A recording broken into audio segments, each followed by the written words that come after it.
श्रीगंगाष्टकम्। भगवति तव तीरे निरमात्रासनोऽहम् विगत विषय तृष्णः कृष्णमाराधयामि। सकल कलुषभङ्गे स्वर्गसोपान संगे तरल तर तरंगे देवी गंगे प्रसीद। भगवती भवलीला मौलिमाले तवाम्भः कणमणुपरिमाणं प्राणिनो ये स्पृशन्ति। अमरनगर नारी चामरग्राहिणीनां विगत कलिकलंका तंकमंके लुठन्ति।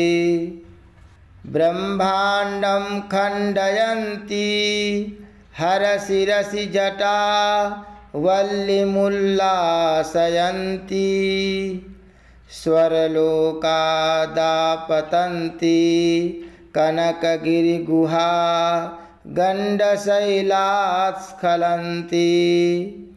क्षोणीपृष्ठे लुठन्ति दुरितजयचमूर्निर्भरं भर्त्सयन्ति। पाथोधिं पूरयन्ति सुरनगरसरित् पावनी नः पुनातु। मज्जन्मातङ्गकुम्भच्युतमदमदिरामोदमत्तालिजालं स्नानैः सिद्धाङ्गनानां कुचयुगविगलत् कुङ्कुमासङ्गपिङ्गम्। सायं प्रातर्मुनीनां कुशकुसुमचयैश्छन्नतीरस्थनीरं पायान्नो गाङ्गमम्भः करिकलभकराक्रान्तरङ्घस्तरङ्गम्।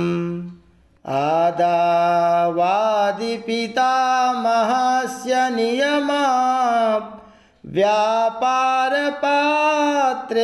जलम् पश्चात्पन्नगसायिनो भगवतः पादोदकं पावनम्।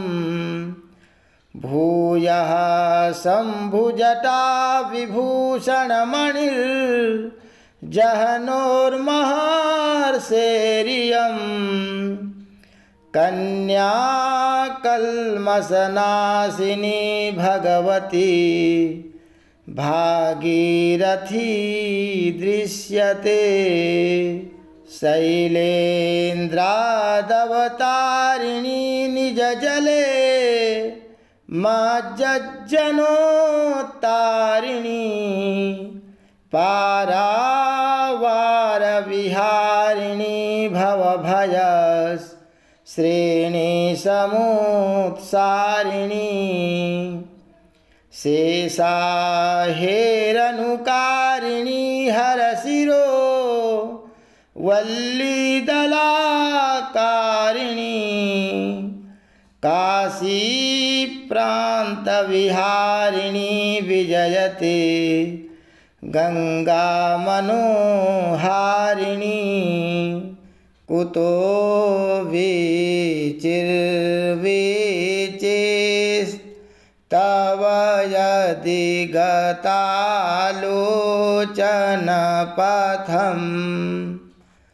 त्वमापीतापीतां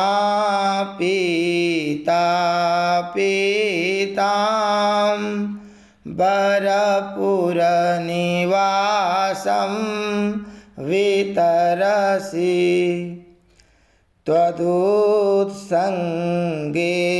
गङ्गे पतति यदि कायस्तनुभृतां तदा मातः सातक क्रतवपदलाभोऽप्यति लघुः गंगे त्रैलोक्यसारे सकलसुरवधूधौतविस्तीर्णतोये पूर्णब्रह्मस्वरूपे हरिचरणरजो हारिणी स्वर्गमार्गे प्रायश्चित्तं यदि स्यात् तव जलकणिका ब्रह्महत्यादिपापे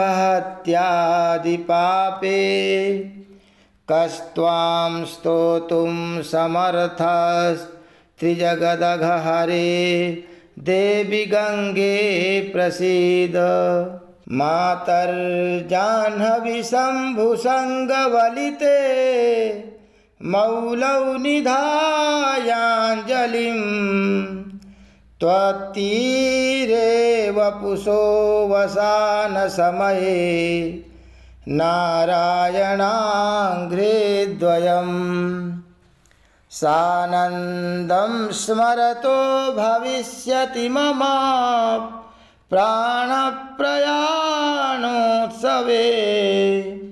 भूयाद्भक्तिरवेच्युता हरिहरात् द्वैतात्मिका शाश्वती गंगाष्टकमिदं पुण्यं यः पठेत् प्रयतो नरः सर्वपापविनिर्मुक्तो विष्णुलोकं स गच्छति इति श्रीमच्छंकराचार्य विरचितं श्रीगंगाष्टकं सम्पूर्णम्। श्रीगंगार्पणमस्तु।